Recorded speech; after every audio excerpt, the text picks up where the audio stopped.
E aí pessoal, tudo bom? Vamos fazer as nossas atividades, nosso assunto da semana 3 desse PET 4. Agora a gente já saiu do assunto de corpo humano, terminamos aquela parte de corpo humano e agora vamos estudar um pouco sobre a Terra e a Lua, que é o assunto dessa semana. Os movimentos da Terra, da Lua, as fases da Lua, o eclipse. Começando então com a Terra, vamos lá. Nosso planeta, pessoal, ele tem dois movimentos. Sim, ele tem vários movimentos, se não me engano são 7 ou 9, mas dois aí são os mais famosos e os principais que determinam para a gente o dia e a noite e as estações do ano, que é o movimento de rotação e o movimento de translação. Vamos lembrar que isso aqui vocês já viram, olha, várias vezes. O movimento de rotação é esse que a Terra gira em volta do eixo dela, ela gira em volta dela mesma. E isso vai dar os dias e a noite. Aquela face que está recebendo luz solar vai ser o dia, aquela face que está sem a luz solar vai ser a noite. Agora, o movimento que a Terra faz em volta do Sol, que ela vai girando em volta dele, é o que a gente chama de translação. O movimento de translação ele vai nos dar as estações do ano, porque tem horas que a Terra está mais próxima, mais distante do Sol, então vai receber mais luz, vai receber mais calor, ou menos luz, ou menos calor. Então esses dois movimentos nos dão essas duas etapas aí, dia e noite, quando o movimento de rotação e a translação que te dá as estações do ano. Lembrando que esses dois movimentos acontecem ao mesmo tempo, a Terra está girando em volta dela e girando em volta do Sol. Tudo isso acontece ao mesmo tempo, sem parar, muito por conta da influência da gravidade do Sol, que vai puxando os planetas ali para perto dele, então ele cria a atração da gravidade dele, faz o surgimento dessas órbitas, do caminho dos planetas em volta dele. Então, movimento de rotação em volta dela mesma, da Terra, do eixo da Terra, translação em volta do Sol.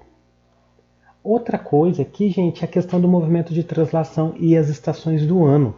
O que vai determinar para a gente as estações do ano, todas aquelas características da temperatura, da luminosidade, tem a ver com o giro da Terra em volta do Sol, no movimento de translação, e também da inclinação do eixo. O planeta Terra ele não está retinho, uma bola retinha. Ele está torto, ele está inclinado. Repara aqui nesses desenhos. A inclinação da Terra ele tem uma inclinação de 23,5 graus. Ela está tortinha no espaço.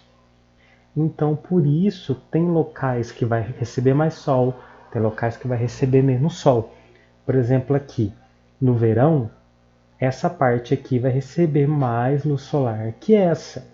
Então, aqui a gente tem o verão no hemisfério sul, e no hemisfério norte vai ser o inverno, lá em dezembro. Em março, o planeta girou, agora a gente está de frente com o Sol retinho. Aqui para a gente, no hemisfério sul, começa o outono, no hemisfério norte começa a primavera. Mas essa época começa a ter certinho uma grande iluminação. Aí depois vai diminuindo, porque se encaminha para o inverno, e depois se encaminha para a primavera. E esses dias, pessoal, que nem está aqui, 22 de dezembro, 21 de março, o dia que começa a estação, ela é marcada por alguns fenômenos, que são os solstícios e os equinócios. Aqui tem essa data, mas elas podem acontecer um pouco antes também, geralmente 20, 21, 22, 21, 22 e 23 daquele mês. Em dezembro, a gente tem aqui no hemisfério sul o solstício de verão. E em junho, o solstício de inverno. O que é o solstício? É aquele dia onde você tem a maior parte do dia com iluminação solar. Você tem os dias mais longos, porque você recebe muita luz solar naquela região. E o outro dia é o equinócio. A gente tem o equinócio de primavera e o equinócio de outono. Nesse dia, esse equi aqui do comecinho quer dizer igual, lembra lá do equivalente. Então, todo o planeta, tanto o hemisfério norte quanto o hemisfério sul, recebem a mesma quantidade de luz solar naquele dia. O equinócio de outono aqui pra gente é quando começa o outono, e o equinócio de primavera é quando começa a primavera. Embora tá aqui dia 23 de setembro, dia de ontem, esse ano em 2020 o equinócio aconteceu na terça, no dia 22. Terça-feira foi o início da primavera, aquele dia estava todo chuvoso aqui, mas foi o início da primavera e o dia do equinócio de primavera. A duração do dia foi a mesma duração da noite, você teve 12 horas de luz solar. O sol nasceu 5 e tanto da manhã e se pôs 5 e tanto da tarde, 12 horas certinho. Diferente aqui do solstício de verão, onde você tem um dia maior, ou do solstício de inverno pra gente, que a gente já tem um dia um pouco menor de iluminação. Então, os solstícios e o equinócio dependem muito dessa questão da iluminação solar, como está falando aqui. O solstício é a maior diferença entre a incidência de raio solar nos dois hemisférios. No solstício de verão, para a gente, o hemisfério sul tem mais luz solar do que o hemisfério norte. No solstício de inverno, o hemisfério norte tem mais luz solar do que o hemisfério sul. Agora, os equinócios, a luz é igual. Os raios incidem perpendicularmente. O que quer dizer isso? Certinho. Ele vem retinho para cá. Não tem torto, porque vamos dizer que a Terra está reta para o Sol. Então bate luz de forma igual, diferente do solstício. Entendido? Então vamos lembrar o que a gente falou aqui até agora antes de passar para a Lua. Falamos primeiro dos movimentos da Terra, rotação em volta dela mesma e translação em volta do Sol. Por conta da inclinação da Terra e do movimento de translação, a gente vai ter as estações do ano, determinadas por causa da quantidade de luz que chega no planeta, do calor e a inclinação da Terra, que tem muito a ver com isso. Então temos dois tipos de fenômenos de dias aí, os solstícios e os equinócios. O solstício de verão aqui é quando o planeta, um lado do planeta, um hemisfério do planeta, lembra o planeta Terra, divide em duas metades. Ele recebe mais luz solar naquele dia, a gente tem o dia mais longo, você tem 13, 14 horas de luz solar batendo ali. E no solstício de inverno, já ao contrário, a gente tem um dia mais curto, um dia com menos luz solar, porque a gente já está numa posição, repara aqui, o Brasil está nesse canto aqui. A gente recebe pouca luz solar. Agora é diferente do solstício de inverno, que a gente vai receber mais luz solar, porque a gente está bem de frente com o Sol. Agora, nos equinócios, a quantidade de luz é a mesma que acontece naquele dia. A gente tem um dia de 12 horas de luz solar direto ali, é um dia de 12 horas certinho, porque por causa da inclinação da Terra, ela está bem de frente com o Sol. Então, os dois hemisférios recebem a mesma quantidade de luz, que vai caracterizar esse dia do equinócio. É só nesse dia. Terça-feira, como foi o equinócio de primavera aqui pra gente, dia de 12 horas. Só que agora vai aumentando a duração do dia, até chegar no solstício de verão, onde vai ter o máximo de iluminação solar. Lá no hemisfério norte já está acontecendo o contrário, vai diminuindo até chegar no inverno. Então, equinócio, dias iguais, solstícios, dias de iluminação maior em algum hemisfério. No equinócio é tudo igual para os dois. Agora vamos falar um pouco da Lua. A Lua é nosso satélite natural. Acredita-se que um planeta se chocou com a Terra, arrancou um pedaço dela há bilhões de anos, e a rocha que sobrou veio formar a Lua. E a Lua, ela não brilha sozinha, ela não tem luz própria. Ela reflete a luz do Sol. Os únicos astros que produzem luz no universo são as estrelas, que é o caso do Sol. A Lua reflete essa luz porque a poeira dela ali tem essa capacidade de refletir. Então, a que a gente vê brilhando na Lua é a luz do Sol refletida pela Lua. A Lua também tem movimentos. Ela gira em volta da Terra, que a gente chama de movimento de revolução. Os dois fazem a translação em volta do Sol. E a Lua gira em volta dela, ela tem um movimento de rotação, embora muito lento, que é praticamente a gente vê sempre quase que a mesma face da Lua virada para a Terra.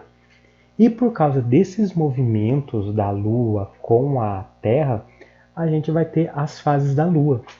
As fases da Lua tem muito a ver com a face da Lua que está iluminada e essa reflexão para a gente. Na Lua cheia, por exemplo, vamos começar com a Lua cheia. Ela está recebendo luz direta do Sol. A Lua bate e vem para a Terra, aquela face bem iluminada. Então por isso ela está toda cheiona. A Lua, todo mundo vai girando, a gente entra na Lua minguante, onde por causa da rotação, do ângulo ali da Lua, já é pouca luz que chega e bate de volta para a Terra. Então a gente começa a vê-la diminuindo. A Lua nova, ela está aqui na frente. A face iluminada, ela está de costa para a Terra. Então a gente não recebe muita, não vê muita luz, porque a luz está batendo nessa face contrária da Lua. Depois a Lua vai crescendo, crescente, a Lua vai girando, então já começa a voltar a ter um pouco de luz que bate e vem. Então dá essa impressão de Lua crescente.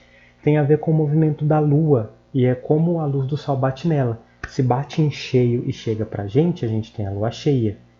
Se pega só de ladinho, vamos dizer assim, depois da Lua cheia a gente tem a minguante, que ela vai diminuindo, até chegar lá na Lua nova, onde a Lua fica entre o Sol e a Terra. Então tudo aquilo ali de luz não chega pra gente. Quando a Lua gira mais um pouquinho, já fica de ladinho de novo, a luz já consegue chegar. Entendido, pessoal? E por fim, a gente tem os eclipses solares e lunares, que tem a ver com o movimento desse sistema Sol, Terra e Lua. Vamos falar um pouco do eclipse solar. Aqui uma foto do eclipse solar total, onde a Lua cobre completamente o Sol. Por quê? Aqui está a Terra, o Sol, a Lua girou e fica no meio. A Lua fica entre o Sol e a Terra. Então a luz do Sol que está vindo, beleza, em algum ponto a luz do Sol é barrada, porque a Lua está na frente, a luz não consegue passar. Então ela barra. Então a gente tem aquela área de eclipse total, onde fica tudo escuro, porque a Lua está na frente, fica desse jeito. E tem os eclipses parciais, onde aquela região fica mais sombreada, que eu estou mostrando aqui na figura, mas que diminui um pouco a luz, mas que não apaga completamente, porque chega tipo uma sombrinha, um restinho de luz. E outras áreas do planeta não vai acontecer nada, porque a Lua é pequena em relação ao Sol, né? Então algumas áreas não vai tampar tudo. Mas no eclipse solar, a Lua tampa, a Lua fica na frente do Sol e tampa, impedindo que a luz dele consiga chegar. Agora no eclipse lunar acontece o contrário, é a Terra que fica entre o Sol e a Lua. Então a Lua não recebe luz solar para refletir aqui para a Terra. Então o Sol vem, bate e não tem luz nenhuma que chega para a Lua. Então por isso é uma noite sem lua. Você vê certinho acontecer isso aqui no dia de eclipse lunar. A sombra da Terra que vai aumentando, aumentando, aumentando, aumentando, até cobrir completamente a Lua. E depois a gente vê tudo voltando, porque a Terra girou e saiu daquela posição. Então no eclipse lunar, a Terra fica entre o Sol e a Lua, tampando, impedindo que a luz do Sol chegue na Lua.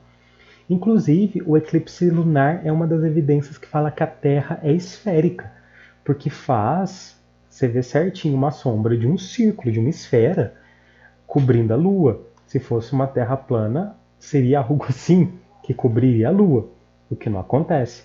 A gente vê a sombra de uma esfera cobrindo a Lua, uma evidência que a Terra é esférica. Então, relembrando aí, fases da Lua tem a ver com o ângulo da Lua e como a luz do Sol bate ali e é refletida. Se bate de frente, a Lua está cheia. Se bate um pouco, ela vai minguando, é a Lua minguante, até não ter quase nada de luz, que é a Lua nova. Depois voltando a ter um pouquinho, que é a Lua crescente, até novamente a Lua cheia. Eclipse solar. A gente tem a Lua que fica entre a Terra e o Sol, tapando a luz do Sol. E no eclipse lunar, temos a Terra entre o Sol e a Lua, tampando a luz do Sol para não chegar na Lua. Certinho? Então vamos dar uma olhada nas nossas atividades.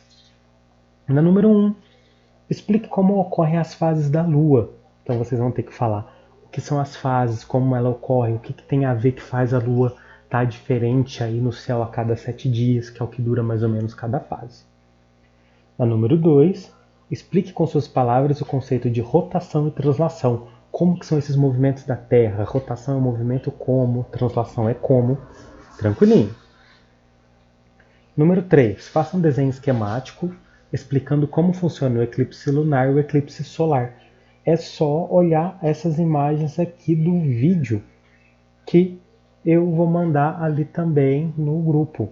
Fácil de olhar, tranquilo, e só desenhar e me mandar o desenho. Número 4. Explique como ocorre o fenômeno das marés. Fenômeno de maré, pessoal, não falou no PET, é bom dar uma lida. A maré tem a ver do mar, que o mar está sempre mexendo, né? Indo para lá e para cá. Às vezes ele sobe, às vezes ele desce. São as marés. Isso tem a ver com a gravidade. A Terra tem a gravidade dela, que puxa tudo para ela, mas a Lua e o Sol têm também a gravidade deles, que atrai tudo para eles. Mesmo menor em vista da Terra, que está bem próximo da água, mas elas têm exercem algum movimento ali. E é isso que vai fazer as marés acontecer. Como a água é mais fluida, mais molinha do que o solo, a Lua ela consegue puxar um pouco o mar para perto dela. Quando, por exemplo, a maré sobe, é a força da Lua puxando a água para perto dela. Quando a maré desce, a Terra girou, então aquela parte do mar ficou longe da Lua. Então perde esse puxão que a Lua faz. Então a força de maré é isso. A Lua atrai um pouco da água e quando fica longe, ela perde esse poder. Então a água baixa. A força de maré tem isso, o ir e vir da força de puxão que a Lua faz. Então mais ou menos isso que vocês têm que fazer aí. Eu vou mandar também um texto no grupo para vocês dar uma lida e pesquisar. Número 5. Com relação aos eclipses, está correta a afirmativa. Frase 1. São fenômenos celestes de desaparecimento total ou parcial de uma estrela, temporariamente por interposição do Sol, ou seja, o Sol fica na frente dessa estrela. 2. Quando a Lua está alinhada entre o Sol e a Terra, no meio dos dois, dá-se o eclipse do Sol, pois a sombra da Lua se projeta na Terra, ocorrendo ocultação parcial ou total do Sol. 3. O eclipse da Lua ocorre quando a Terra se interpõe entre o Sol e a Lua. Com esse alinhamento, a sombra da Terra se projeta na Lua, tornando a Lua invisível. Qual dessas que estão certas? Só assinalar aí. Certo, pessoal? Tranquilo essa semana. De fato, sim, é muita coisinha, eclipse de Lua, Sol, fases, mas é só ler, só entender. Qualquer coisa, lembre-se, só me perguntar e vai dar tudo certinho. Até mais.